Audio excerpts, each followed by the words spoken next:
We've all heard that saying a million times, right? Don't put all your eggs in one basket. It's simple, it's classic advice. But what does it really mean when we're talking about our money, about investing? Well, today, we're going to pull back the curtain on that old saying and show you exactly why it's the absolute heart of smart investing. You know, when it comes to investing, we're always told it's this big trade-off. It's like a law of nature, isn't it? If you want a shot at those huge rewards, you've got to be willing to take on huge risks. And if you want to play it safe and sleep at night, well, you're stuck with teeny tiny returns. But what if that isn't the whole story? And this leads us to the classic investor's dilemma. Every single choice can feel like this massive gamble, right? You feel like you're stuck between playing it super safe for pocket change or chasing those big, exciting wins and risking it all.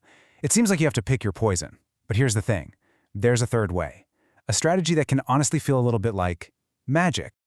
Okay, to really get this, let's just imagine two super simple companies. First up, we've got Sunglasses Inc. These guys are absolutely crushing it when the sun is blazing. But when it rains, oof, their sales completely tank. Then, on the flip side, you've got Umbrellas Corp. They love a good downpour. Business is booming. But a beautiful sunny day? Total disaster.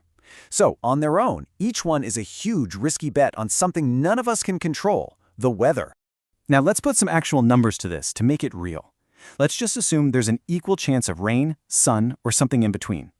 So, if it pours, Sunglasses Inc. makes you exactly 0%, nothing. But Umbrellas Corp is soaring with a 20% return. If the sun comes out, it's the complete opposite. They are perfect, and I mean perfect, mirror images of each other. So, which one do you pick? It feels like a total coin flip, doesn't it? But here's the puzzle. If you average out all the possible outcomes, the sunny days, the rainy days, all of it, both of these incredibly volatile companies have the exact same expected return over time, 10%. And that right there is the heart of the problem. Yeah, on average, you can expect to make 10%, but the ride to get there is a total roller coaster. With either one of these companies, you're facing boom or bust years based entirely on the whim of the weather. So how on earth do you invest with any kind of confidence? Well, this is where the big idea comes into play. What if you just stopped trying to predict the weather? What if instead of choosing between sunglasses and umbrellas, you just bought both? Because by creating a portfolio, let's say you put 50% of your money in Sunglasses Inc. and 50% in Umbrellas Corp., something really incredible happens. You're no longer betting on the weather, you're just betting that weather is going to happen. And just look at the result. It's kind of brilliant. If it rains, your umbrella stock does great, which perfectly balances out your sunglasses stock, and you get a 10% return. If it's sunny, the exact reverse happens, and you still get 10%. No matter what the weather does, your portfolio just chugs along, delivering a stable, predictable 10% return. Think about that for a second. You achieve the same 10% expected return, but with 0% risk.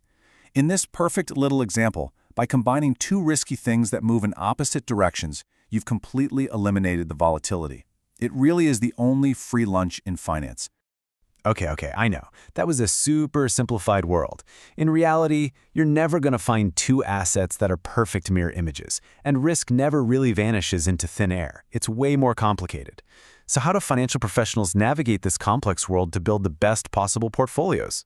They use a map. This right here, this is it. It's called the efficient frontier, and it's honestly one of the most important concepts in modern finance. Think of it as a visual guide to every possible combination of investments you could make, charting their risk against their expected return. So let's break this map down real quick. The vertical axis, going up and down, is your potential return. Higher is better, obviously. The horizontal axis, going left to right, is risk, that volatility we were just talking about. For that, you want to be as far to the left as possible. Lower is better. And that curve? That's the efficient frontier. It represents the absolute best of the best portfolios you can build. So the goal here is pretty simple. You want to be on that curve, not below it.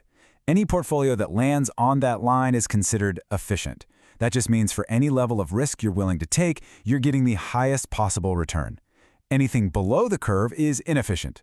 You could either get a higher return for the same risk or the same return for less risk just by moving up to that line.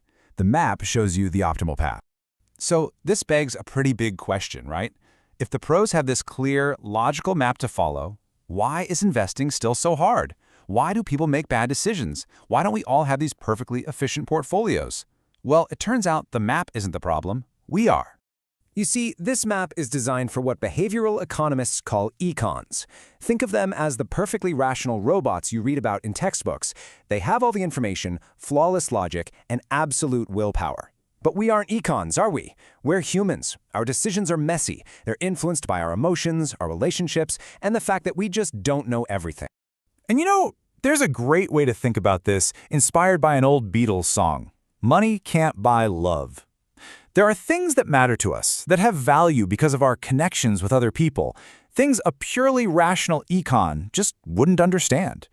And because we're not robots, our very human nature, our fear when markets are falling, our greed when they're soaring, our weird loyalty to a certain company, it all causes us to wander off that optimal path the map shows us.